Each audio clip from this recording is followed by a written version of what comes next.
tie. What? Where'd you get that tie from? Burlington. Okay. I just randomly found it in a bag. I'm like, oh, I forgot I didn't put this away. Oh, jeez. Yeah. That's awesome. Yes.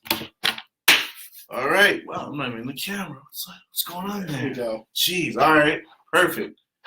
Welcome to episode 14 of the Qierre and Wesley Show. I am your host, realtor, and author of the blueprint to successfully selling your home, Qierre McGlory. Along with me, my business partner, my lender, Mr. Money Man himself, and Axia Home Loan Sales Manager, Mr. Wesley Oliver. How are you doing today, sir? Excellent. How are you? Doing well. Yes, so I don't know about you, but, sometimes when I check online, I see these ads that come up, maybe Quicken Loans or some type of loan company, Right. It's like, hey, get a 30-year fix for 4.25% interest. Right.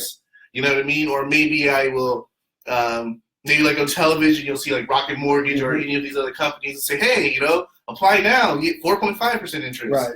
And for me, obviously I'm in the business, but for a normal person, they're probably thinking, hey, I can go there and apply and get that 4.25% interest, right? Right. Because that's probably for everybody, right? Mm-hmm. Oh, yeah. Everybody can get that interest, right? Yeah. It's not like just certain people, right? No, everybody gets it. Exactly. So, but today, unfortunately, we got to pop a bubble because, unfortunately, those interest rates that you guys do see online, a lot of those, I think you mentioned, I think you called it, a bait click or something like that? Clickbait or whatever? Yeah. You know what I mean?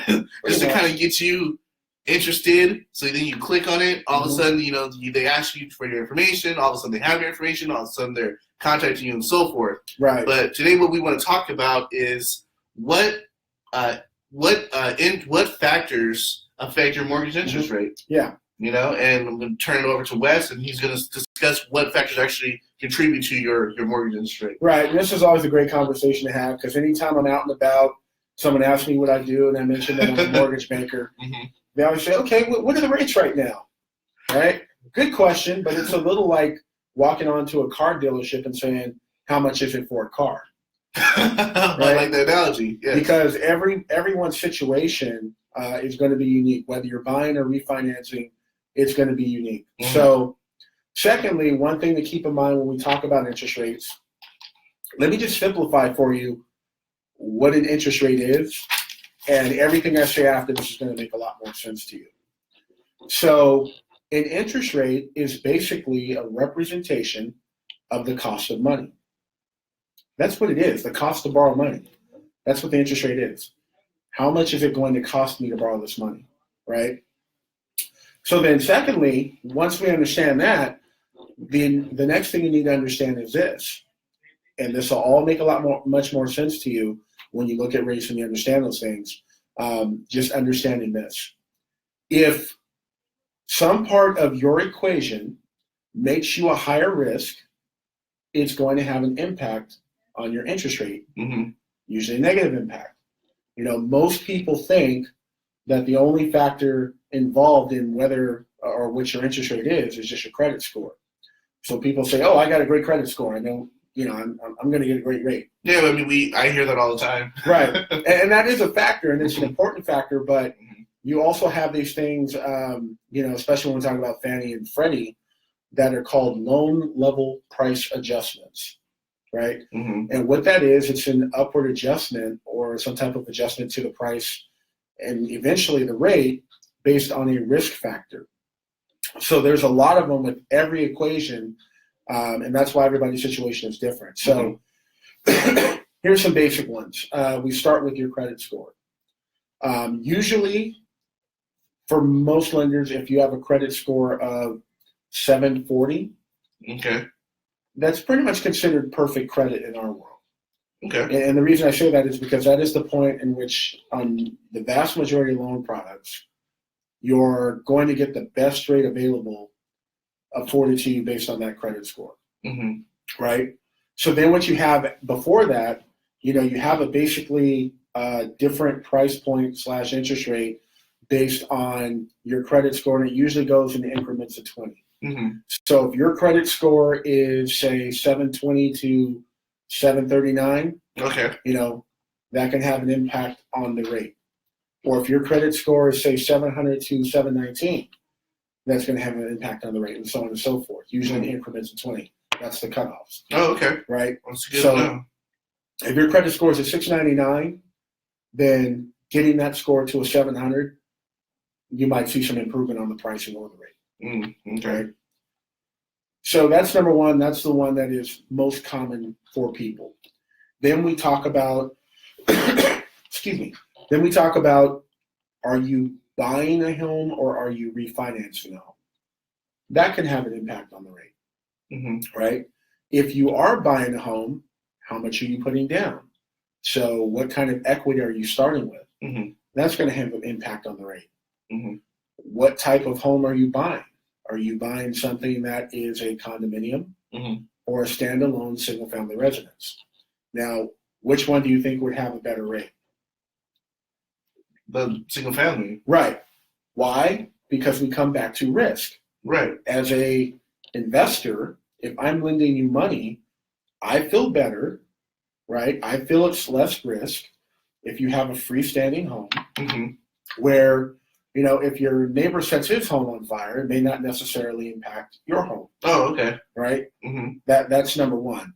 Number two, you know, when you're staying in a condo or something like that, there are another, you know, a number of variety of things that may impact the value of your home. So let's say, you know, a lot of people in your particular development are renting their homes out.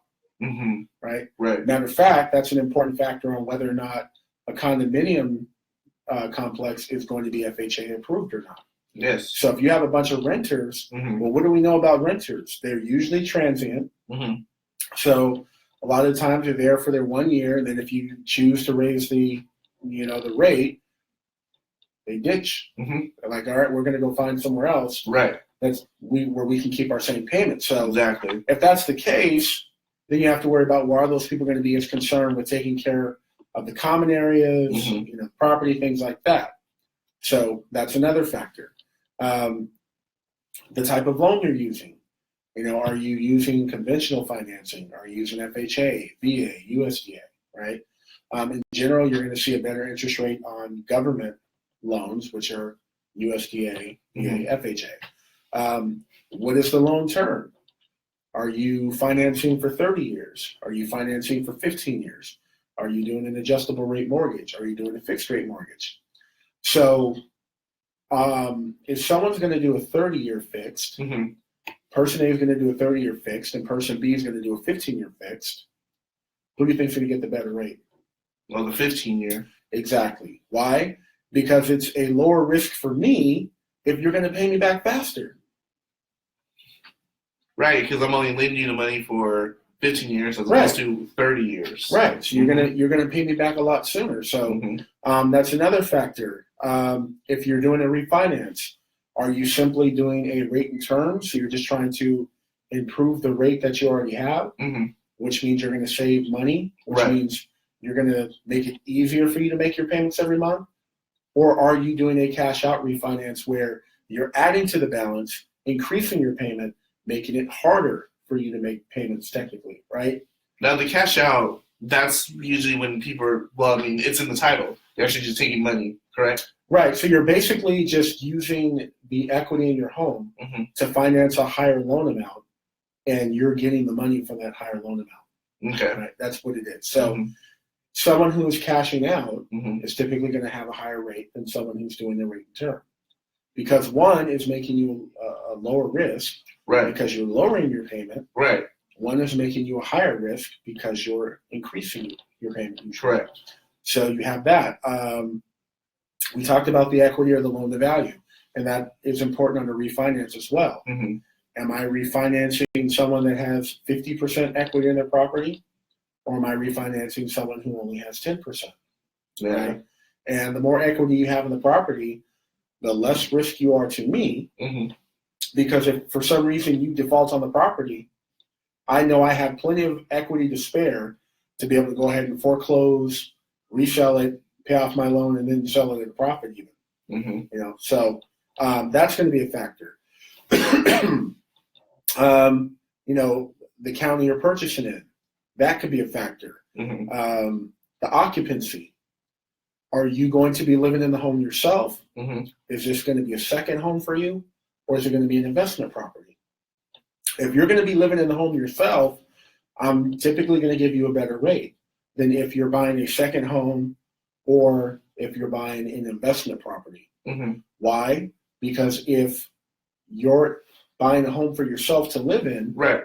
you're going to fight a lot harder to keep the property if you have some kind of financial misstep. Whereas, and we saw this in 2008, around that time frame, because everybody was trying to be, real estate moguls. Oh, yes. And they were buying multiple homes using programs that are not available anymore, thankfully. But and what happened with those people as soon as they got into financial trouble? So all those investment properties away. They let them go. They were upside down on them. Right. They didn't try to bail them out. They're like, well, it was fun while it lasted. So that's where you're going to see, you're going to see a higher rate. Even with a second, vacation home, you're still more likely to try to save that than you would be something that's like an investment property, right? So that could affect you on how long you lock the rate. How long you lock the rate. So typically what you'll see, the shorter your rate lock period, for those of you who don't know, and I think we've gone over this in previous videos, but when someone quotes you a rate, and this is something to be aware of when you're going on the internet and you're seeing all these great rates being quoted. When someone quotes you a rate, the rate is what we call floating. What that means is, based on the market activity for the day, that is the rate that you would qualify for that day if you were to lock it in. If you don't lock it in that day and 2 weeks go by, wherever the market is at that point, and you decide to lock it, that's where your rate is, not where it was 2 weeks ago. Right. So it's floating. So when you lock the rate, you choose what period of time you want to lock the rate for, right? So you could do like a 15-day lock, you could do a 30-day lock, a 45-day lock, a 60-day lock. And that is all based on the amount of time that is expected that it's going to take to fund your loan, right? So if you jump into, escrow on a purchase and it's a 45-day escrow, right? Depending on at what point in the process they lock the rate, that's really what's going to determine, how long they lock the rate for. So if you wanted to lock the rate like day one that you're in escrow, it's a 45-day escrow. Well, you don't want to lock the rate for 45 days because if anything happens to where you don't fund in 45, then you're going to have to pay for an extension. So more than likely, they would lock it for 60 days. Okay. Right?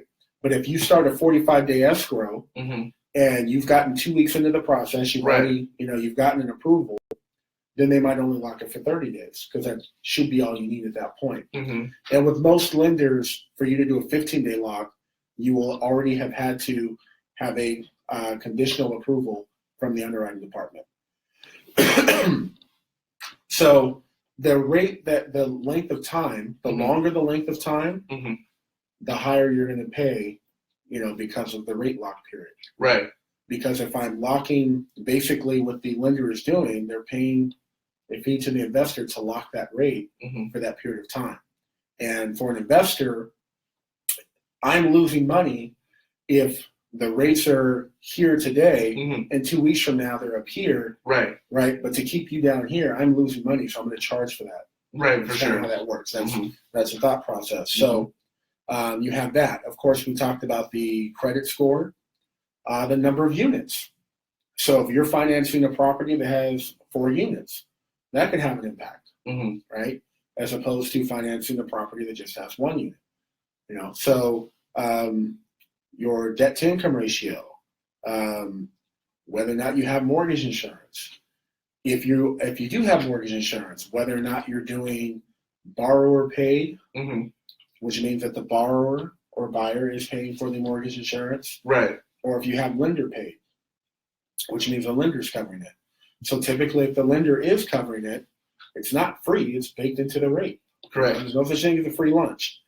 So you would have a higher rate if the lender was paying for the mortgage insurance than you would if the buyer or the borrower was. So regarding the mortgage insurance, okay, so let's say the lender's paying the mortgage insurance. So So is that like, I guess how does that work? Okay, so if we're talking about a conventional, so you have two options when it's your mortgage insurance. You can do what's called a single premium, which means you pay that one time. It's usually non-refundable. You pay that premium one time, and then you don't have mortgage insurance going forward. Now, when you say non-refundable, I mean you would be paying that once. I mean, right before you close escrow, right? Okay. Or at escrow, right? Because if we say non-refundable, I'm thinking like, wait, like, hey, I didn't mean to pay my mortgage insurance. I don't know what this house is for. I would sell it back. Give me my money. You know what I mean? Right. So that's how that would normally work. Now, within that single premium, the lender can pay for that, or the borrower can pay for it. If the lender is paying for it, like I said, it's going to be baked into the rate typically. So if the cost of that mortgage insurance is, say, $6,000, right, then what they're going to do is they're going to bump your rate up to a point where that rate is going to cover that additional $6,000. That's typically how that works. So regarding the $6,000, I mean, could you estimate what price the home would be if your rate was $6,000, if your mortgage insurance was $6,000? It's more than that, because when you look at your mortgage insurance, there's a number of factors that determine your mortgage insurance. For instance, the price point of the home, the amount of equity you're going to have in the home. So basically, how much you're putting down, your credit score, your debt to income ratio. Those are all factors that could impact, what you're paying for your mortgage insurance, and ultimately what's going to be charged as a premium at that time. Oh, I see. Yeah, so it's more than just the price of the home. And then also, so you understand mortgage insurance, that is basically something that you're paying for at the behest of the lender. Protects the lender, to a certain degree in the case of your default on the property. That's why you have it. It's typically required if you are putting less than 20% down. Okay, so you typically have to have 20% equity. There are some loan programs out there that will allow you to do 10% down. Typically, like jumbo products, but you can do 10% down and have no PMI. Okay. Or you could also do what we call a piggyback loan, where you're financing a first, you're financing a second. The first is financed for 80%. The second is financed for 10%, and then the buyer puts down an additional 10%.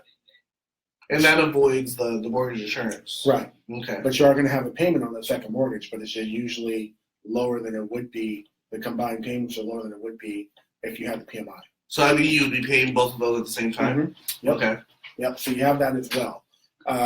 So yeah, you could do the single premium, you could do a split premium, where basically the lender's covering a portion of it and the buyer's covering a portion of it. So those are the options you have with the PMI. And then we're only talking about conventional, because if you're dealing with FHA or USDA, where they have their own version of it, right? There's no getting around that.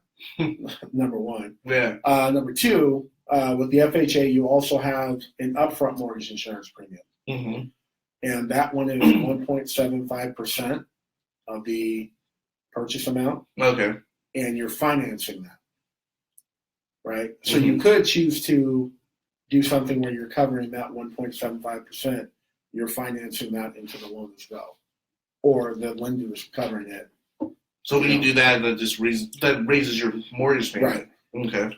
Right. Okay. Or it'll lower it if you decide to get rid of it. Right. Also, if you decide to have impounds. So if you decide to have an impound account where property taxes and hazard insurance are paid on a prorated amount to the loan servicer every month, and then they pay for you when those things are due. So do you typically see that? That's what most people do. Okay. That's what most people do. And you're required, by the way, you're required to have an impound account, specifically in conventional mortgages, if you're putting down less than 10%. Oh, okay. So if you finance more than 90%, you're required to have an impound account. Right. Part of the reason for that is So let's jump back in the time machine. We're back in 2007 now, 2008. Yes. Yeah. Now people are defaulting on their homes, or they're in a position where they're having trouble keeping up with the mortgage. Right. So you have all these people that chose not to have an impound account. Why do they choose not to have an impound account? So that they could have a lower mortgage payment, right? So they chose the impound account so they can have a lower mortgage payment. Right. So what they should have been doing was taking that amount that would have been going into an impound account and putting it away in their savings account every month, just as if they were giving it to the mortgage company. What was happening? They were struggling financially. They weren't putting it away until eventually they lapsed on their, homeowners insurance or the property taxes or both. So then you had the banks who had to take back a lot of those properties, and they're walking in the door on properties that are underwater as it is. Right.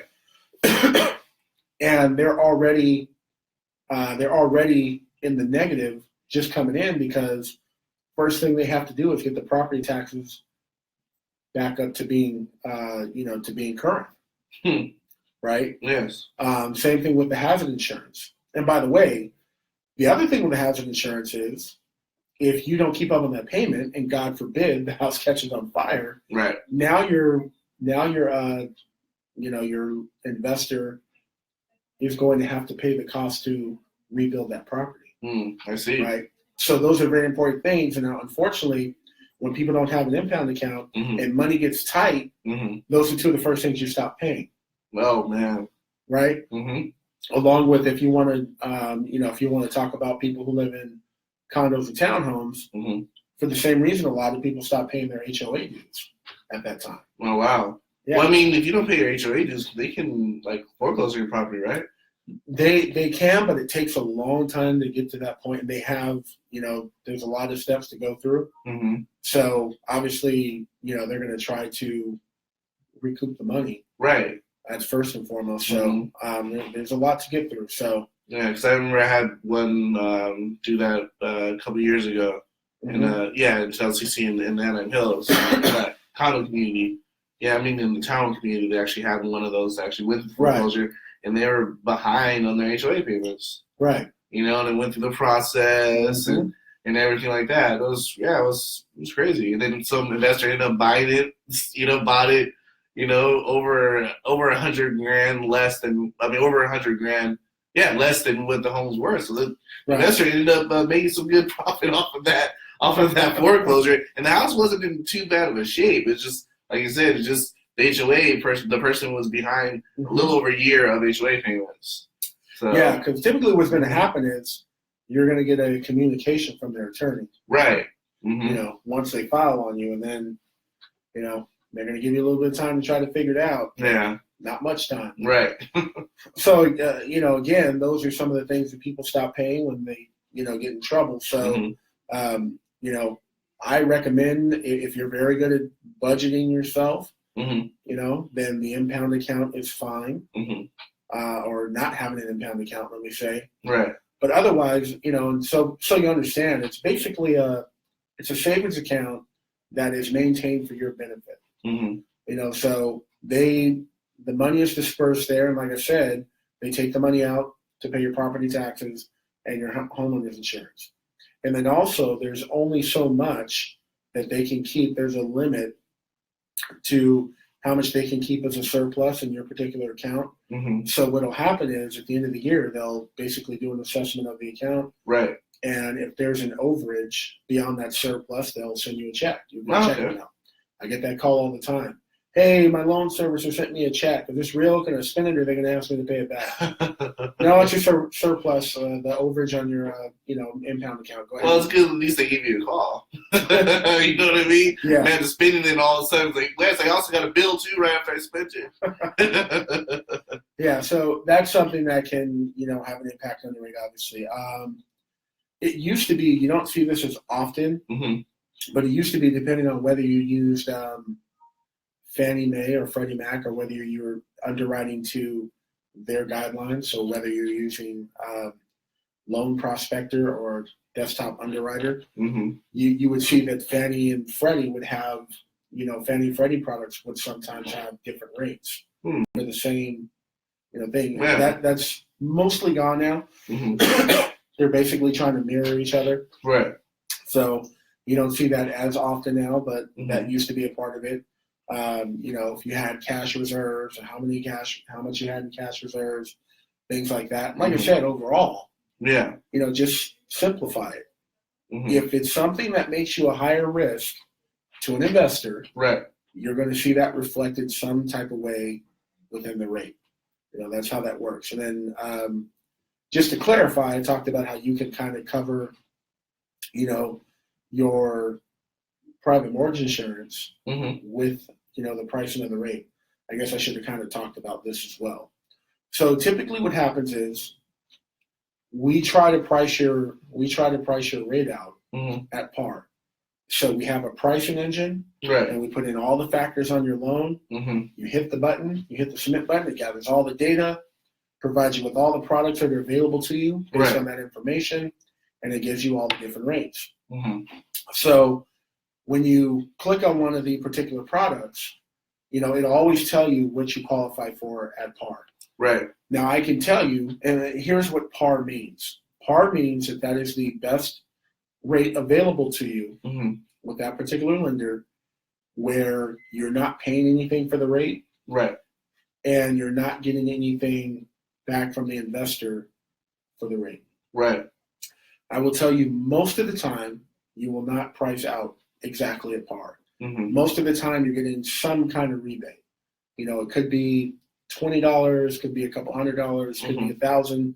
You're getting some type of rebate usually. The best way I can illustrate this for you is if you go into the deli Right. at your local supermarket, Okay. and you step up to the counter, All right. and you say, "Give me $3 of American cheese." Well, they're going to go back and they're going to start slicing everything up, and they're going to, put a stack this thick on the weight on the scale, and what's going to happen is it's either going to come up a little bit short or a little bit higher. Right. You'll almost never get right at that point. That's kind of the way it works with rates. So what happens is, let's say at par, you qualify for a rate of 4.25%. Right. And let's say that provides maybe a $20 rebate. Well, what if you're willing to take a 4.375% rate? Mm. Well, that particular rate, since it's above par, Right. comes with a rebate. And so that rebate might be $2,500. So because you're willing to take that higher rate, Mm-hmm. you're getting $2,500 that you can use for closing costs, or you could use it for your mortgage insurance, things like that. If you go from a 4.375 to a 4.5, Right. so now you're taking a rate 0.25% higher, maybe now the rebate's up to $5,500. Right. So those are all things that you can do, with the rate. Or going in the opposite direction, Mm-hmm. let's say you qualify for a rate of 4.25, and to take one step down, maybe qualify for a rate of 4.125%, Right. it's at a cost of $1,500. Then you move down for that rate, and you're paying that in addition to your other closing costs. I see. Or maybe you want the 4% rate. Instead of $1,500, it's going to cost $3,000. Right. Same principle. So now you're paying $3,000 in addition to your closing costs. So that's how that works. So long story short, when you see, let me just drive it all home to where you started. So you're on bankrate.com or whatever website you Right. look at, LendingTree, whatever, and you're looking at rates, and they're telling you what the rates are for, that particular product. Understand that as a lender, if you're smart, because knowing that every person has a different situation, right? Right. So understanding that as a lender, Mm-hmm. what you would do, what makes the most sense to do, is to advertise the rate, the best rate available, based on the perfect or ideal client. Right. And that's what they do. That's what they do. That's what they do. Yeah. And then you call in, Mm-hmm. And you start giving them your particular scenario. Correct. And they say, okay, you qualify for a rate of 4.5%, not 4.25%. Well, why don't I get the 4.25%? Well, if you go on their website in the fine print, you will see, kind of the loan level price adjustments, right, or what you need to do in order to qualify for that rate. So that's typically what you're going to see. And then after that, they just kind of move up based on your situation. I work for one lender in particular, who shall remain nameless, and they used to charge you a higher rate if you were self-employed as opposed to, W-2 employee. Right. Why? They said it was more work to process your file because now you got to deal with, tax returns and, K-1s and things like that. Right. Okay. Or you might see a higher rate if you had more than one property. So that's also something that you would see as well. So long story short, when you're seeing these great rates online, you're going to have to basically call in, and that's what they want. And that's why basically they're advertising the best rate they have, because you're going to catch more fish that way. And they're not doing it to, like I said, they're not doing it to be malicious or try to be dishonest. Right. Because everybody in the industry does it. But like I said, because everybody is not cookie cutter, you have to advertise the best you have available. And then from there, you deal with it as it comes. You take on the individual, scenarios and deal with it that way. And it's a lot like what you see when you're looking at the commercials that they have for different, car companies. Chevy might advertise a lease payment of $199 a month. Oh yeah, we see those and as well. $2,500 rebate at signing and all that. And you get into the office and they run your credit and they come back and they say, hey, you don't qualify for that. Your payments, at least this car, is actually going to be $260 based on your credit score. Correct. But everybody is a different, everybody's different scenario. So you can't advertise, Yeah. You can't advertise everybody's numbers. Right, exactly. And you certainly don't want to come on the screen and say something like, hey, this is what you get if you're great and you qualify for it. And for those of you who don't take care of their finances responsibly, we got something different for you. Right. No one's going to call you. Well, no, not at all. I mean, especially, like with that with that type of tone and everything, for sure. It's like, oh, geez, okay, got something special for me if I don't qualify. Right, and the way I tell, the way I lay it out for people, because it feels like, they're either trying to bait and switch you or they're trying to punish you. That's what I hear from a lot of people. Right. I would definitely go for the second one for sure. You know what I mean? It's like, punished. Yeah, exactly. It's like, hey, you advertise this rate, and all of a sudden I talk to you, and it's like, sorry, you don't qualify for that. It's like, oh, geez, okay. Right, but what you have to, the lens at which to look at it through is this. So when you're financing a property, okay, what is the average sales price in Orange County now, like $725 or something like that? Yeah, that's a good number. Okay, so even if you were putting down 20%, you're still financing, over $500,000. Definitely. Right?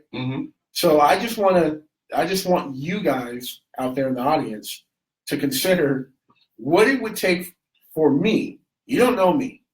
And actually, you probably know me better than the average person on the street, because you're with us every Friday. But what would I have to provide to you in order for you to lend me $500,000 of your money? And would you charge me more interest for me being a higher risk, or particular factors that make me a higher risk?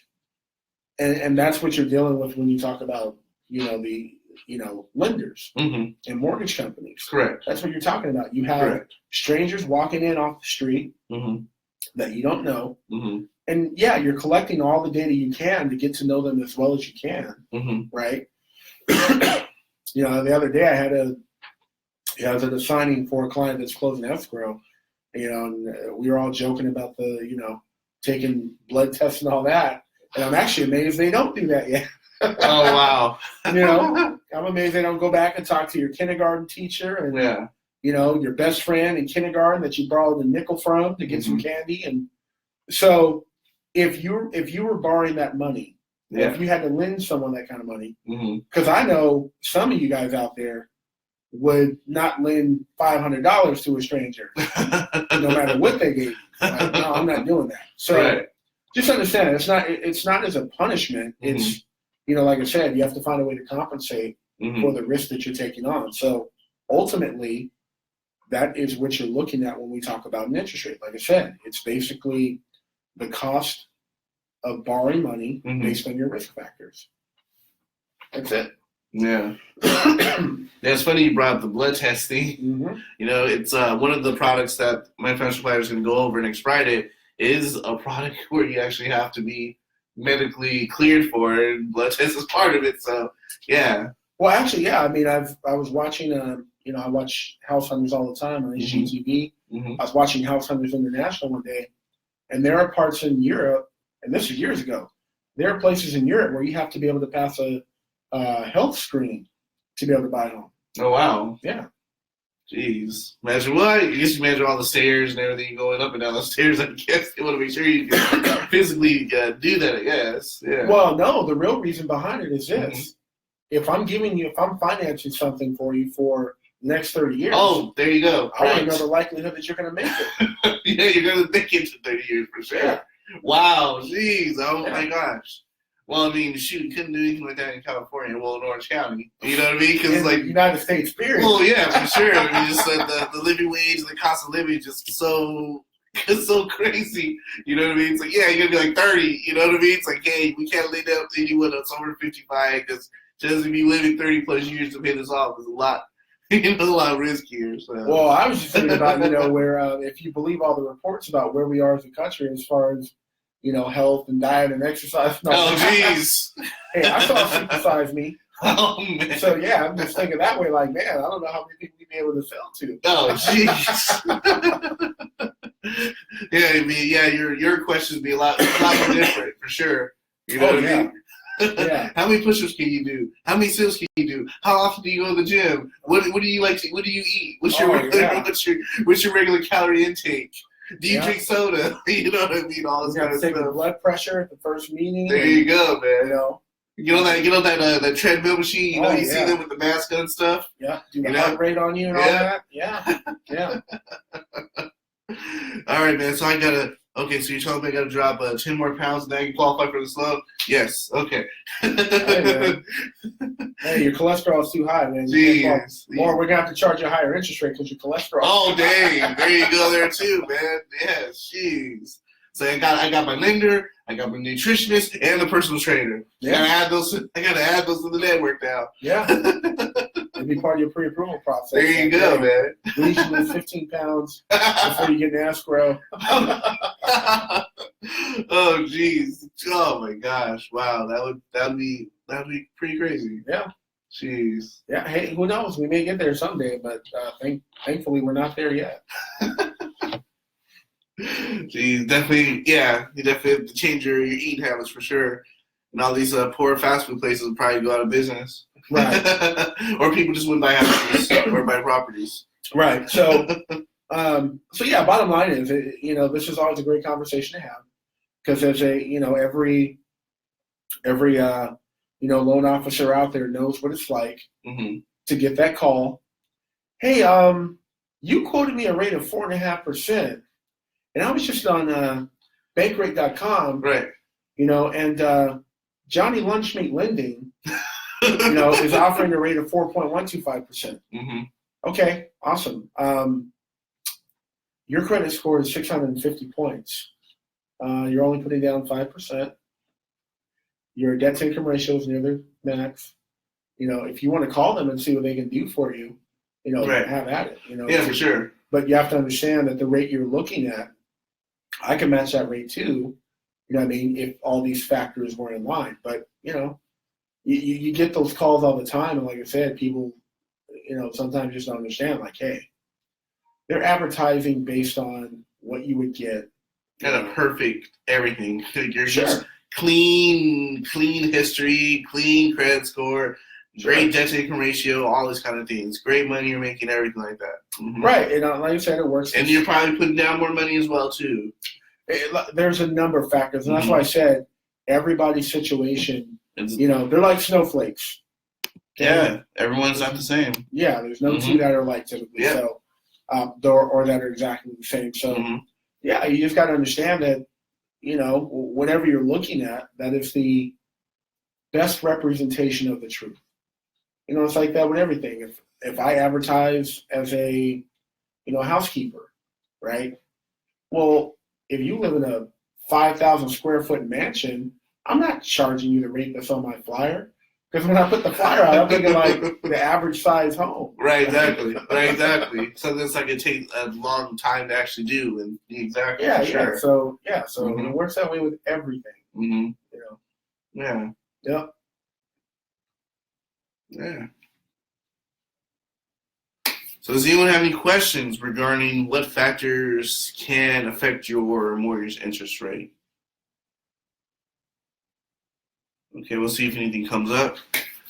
And I think I covered it all. Yeah, you did, man. You did a really good job. That's why I like when you speak, because you cover everything. You know what I mean? And obviously, you guys know these videos will stay up, so you can watch them as many times as you want, and you can take as many notes as you need. So these videos will always stay up.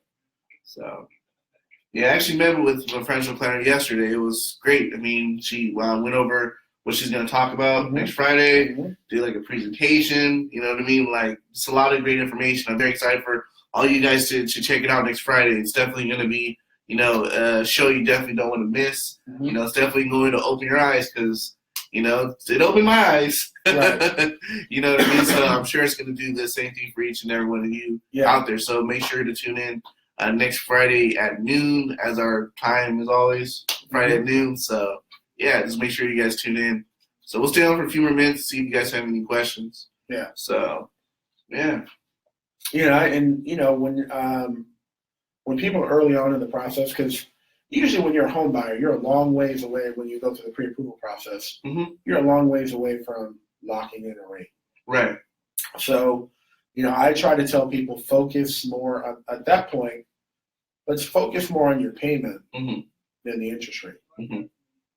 Not that the interest rate is not important, but you're running that situation where you go over the rate with the person at pre-approval.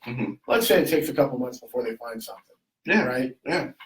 So if the rate is not there anymore, you're like, oh man, they're like all bummed. Yeah, for sure. And I get it. Yeah, definitely. I understand. But it's like, hey, let's not forget.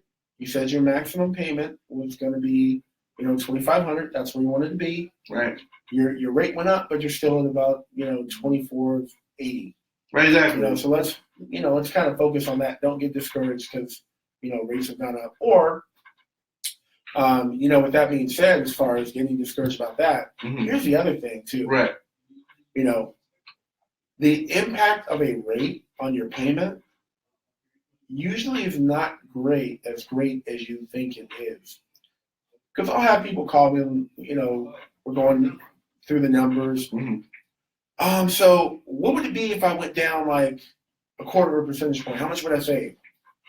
Oh, you'd save like $52 a month. That's it? Yeah.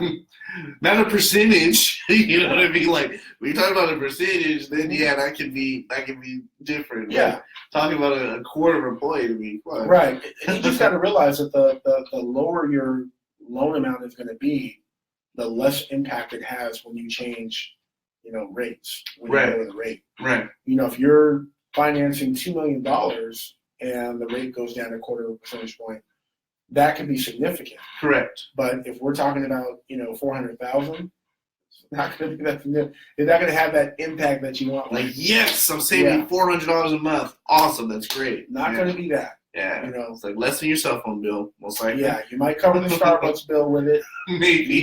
Maybe. Depending on how often you go to Starbucks. I mean, if you're in there about 4 or 5 days a week, man, $52 a month is not going to cover it. Yeah, it's not going to be what you think it is. I'm sorry. I'm sorry. Yeah. Yeah, for sure. So that's why I say kind of early on, focus more on your payment than the rate. And then once you're in escrow, once you get to that point where you can lock something in, then we can take a look at rates and let's see how good we can do based on, where the market is right now. Yeah, for sure. That's what it is. Yeah, that's what it is, and that's what it will be, right? Yep. Exactly. Well, I take this opportunity to thank each and every one of you guys for tuning in for episode 14 of the Qierre and Wesley Show. Make sure to tune in next Friday as we have our financial planner. She's going to go over some great information. You do not want to miss it. And have a great weekend. The weather's actually supposed to be good this weekend, so make sure to enjoy it. And if you guys have any questions at all, you can post them here, or you can contact us with our contact information in this post. I always save these videos, so you don't have to worry about this one getting deleted or anything. You can always replay it back. And as always, we appreciate your likes, comments, and shares. And I'm going to let Wes sign off. Be proactive, be assertive, have a great weekend. All right.